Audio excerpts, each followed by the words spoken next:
בעצם קיומו של הקונפליקט, והוא קונפליקט מאוד קשה, הוא לא מתוקף זה שהעם היהודי בציון לא מסוגל לבוא לקום ולהגיד סליחה.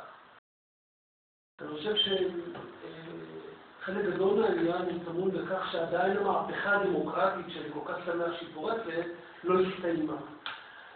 ולדעתי לא תגיע ההכרה בבית, בהגדרה היהודית לבית יהודי לאומי כאן, בגודל כזה או אחר, כל עוד לא תסתיים אותה מהפכה דמוקרטית שכולה חופש, וחופש להיות האדם כאדם ולחיות את חייו באופן חופשי, גם בארץ ישראל, כאילו ארץ אבותיו, עם הפסקה, עם לא הפסקה, אפשר תמיד להתווכח. על הדרך אפשר תמיד להתווכח, אפשר תמיד להתנצל.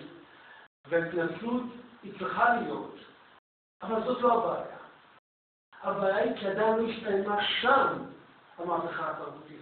ואני חושב שאותם, כמצא דוגמה נפלאה, שם באמת התפתחה אליטה תרבותית, אינטלקטואלית מאוד חזקה, והיא שונה לחלוטין מכל המהפכה של כל העולם הערבי, אבל באמת בתוכם הם עדיין לא סיימו את המהפכה הדמוקרטית בתוך עצמם.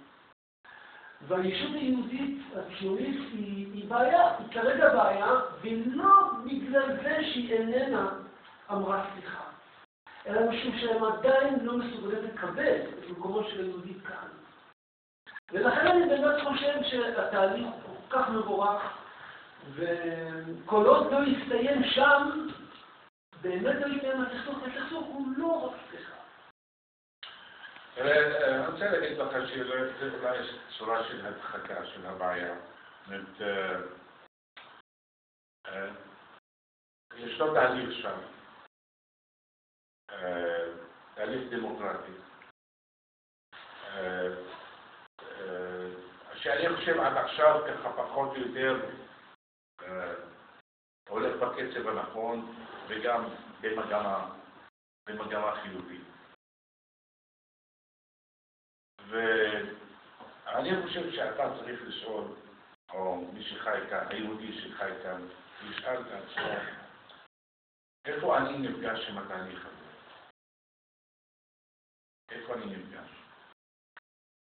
ואתה יודע שבכדי להיפגש עם התהליך הזה, אתה צריך לעשות את דברים.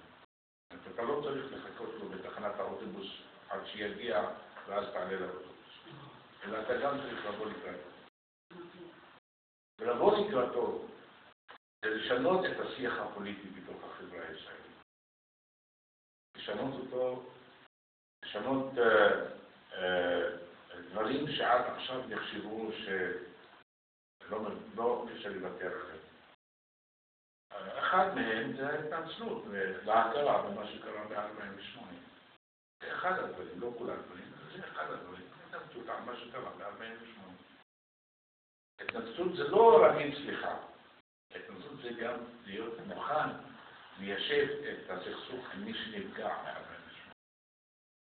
זה זכות השיבה, לדבר אם יש פיצויים, לא פיצויים, לחזור, איפה לחזור, אדמות, זה תיק. ערבי מאוד. אבל צריך להפחיד. דבר שני, אני חושב שהיהודים, סלחו לי שאני מדבר, אני לא מדבר על יהודים ומוסלמים, אבל לצורך העניין, היהודים במזרח התיכון גם צריכים להגדיר לעצמם מה הכיוון שלהם, מה כיוון החיים שלהם במרחב. יש פה, אנחנו חיים כולנו במרחב גדול מאוד. המרחב הוא מאוד גדול. המרחב הוא עם היסטוריה מאוד ארוכה, אבל עם תרבות מאוד מאוד רחבה. מרחב המזרח, שהוא ברובו מזרח ערבי, עם תרבות ערבית, שלא נולדה אתמול ולא שלשום, קיימת אלפי שנים.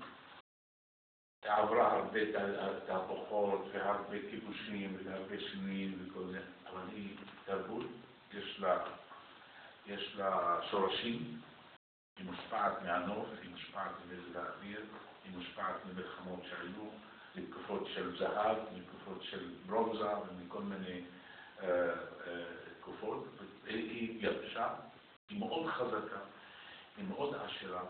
אני חושב שבתוך התרבות הזאת, או עם התרבות הזאת גם התרבות של היהודים התחילה כאן. היא התחילה כאן, אחר כך התפצלה כתוצאה מאירועים היסטוריים, קיבלה אופנים שונים, גוונים שונים באירופה, באפריקה, באמריקה, בכל מיני מקומות, ולאט לאט חזרה עם כל המגוון הזה, עם כל התלבושות האלה, היא חזרה לכאן ומנסה, ככה גם מבחינה תרבותית, היהודים בישראל, אתמול נסעתי לנגב עם נהר תימני. כשאתה נוסע שעתיים עם נהר תימני, עם מרגיסטים התימניים, לא כמו שאתה, כמו נסעתי בשבוע שעבר עם נהר בנהריה אשכנזי. שני נהגים שונים, שניהם יהודים, אבל שני נהגים שונים. ומה ששמעת, גם איך שדיברתי עם זה, ואיך זה התנהג, הנהג התימני, התחבר אליי יותר מהאשכנזי, מה אני יכול לעשות? ואני גם מתחבר, מבחינת המוזיקה, מבחינת הסיפורים, נסעתי יחד